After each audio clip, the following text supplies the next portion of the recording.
Hello बच्चों, let's read the above question we have given a equal to a comma b comma c, b equal to c comma d, and c equal to d comma e comma f. So what we have to find? We have to find a cross b intersection b cross c. ठीक है, तो इसके लिए की concept क्या होगा? की concept होगा हमारा कार्टेशियन प्रोडक्ट। ठीक है ना, कार्टेशियन प्रोडक्ट क्या होता है?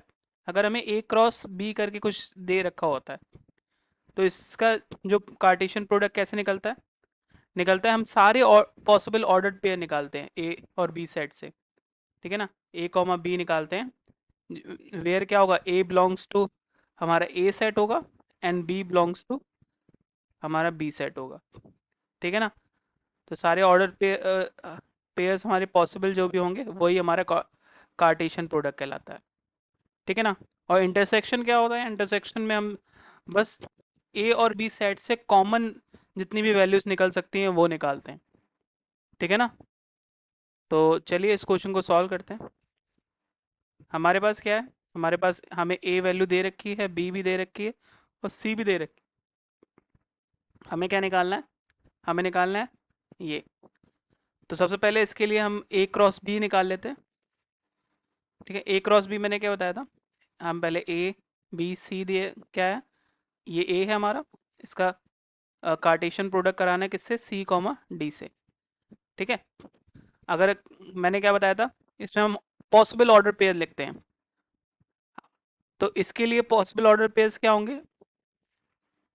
तो स्टार्टिंग विथ ए, अगर ए से स्टार्ट करें तो ए सी के साथ पेयर बना सकता है, ए डी के साथ पेयर बना सकता है। ऐसे ही फिर बी से स्टार्ट करें, बी सी के साथ पेयर बना सकता है, बी डी के साथ पेयर बना सकता है। सी का स्टार्ट करें, सी सी के साथ पेयर बना सकता है, सी डी के साथ पेयर बना सकते हैं। सारे ऑर्डर पॉसिबल ऑर्डर पेयर आ गए। ठीक है, सिमिलरली हमें बी क्रॉस सी भी निकालना है, Cartesian product B B C भी निकालना है। तो वो क्या होगा? सी कॉमा डी, जो ये हमारी बी वैल्यू है, इसका क्रॉस कराना है किससे? डी कॉमा ई कॉमा एफ से। ठीक है, तो हम जब इसका कार्टेशियन प्रोडक्ट निकालेंगे तो क्या आएगा? सारे ऑर्डर पॉसिबल पेयर्स। ठीक है ना, क्या होंगे? सी का से स्टार्ट करें, सी का स्टार्टिंग से डी से पेयर बन सकता है। ठीक है ना, फिर सी का ई से पेयर बन सकता है, सी का एफ से पेयर बन सकता है। ठीक है, डी का डी से पेयर बन सकता है, डी का ई से पेयर बन सकता है, ऐसे सिमिलर डी का एफ से पेयर बन सकता है। ठीक है, पॉसिबल ऑर्डर पेयर हो गए। अब हमें क्या निकालना है? हमें इसका ही इंटरसेक्शन निकालना है। ए क्रॉस बी जो हमने निकाला और साथ ही में बी क्रॉस सी जो हमने निकाला उसका इंटरसेक्शन निकालना है, मतलब कॉमन वैल्यू निकालनी है। ठीक है ना, अब अगर नोटिस करें तो इसमें क्या क्या कॉमन निकल सकता है? क्या ये हमारे बी जो ये वैल्यू है, क्या हमारे इसमें आ रही है? नहीं आ रही है। ठीक है ना, ये वैल्यू देखें, ये वैल्यू भी कॉमन नहीं आ रही है। ये वैल्यू क्या कॉमन आ रही है? नहीं आ रही है। ये भी वैल्यू कॉमन आ रही है? नहीं आ रही है। क्या ये वैल्यू कॉमन आ रही है? नहीं आ रही है। अब हम अगर एक चीज देखें तो ये एक वैल्यू है जो हमारी कॉमन आ रही है, ये देखिए।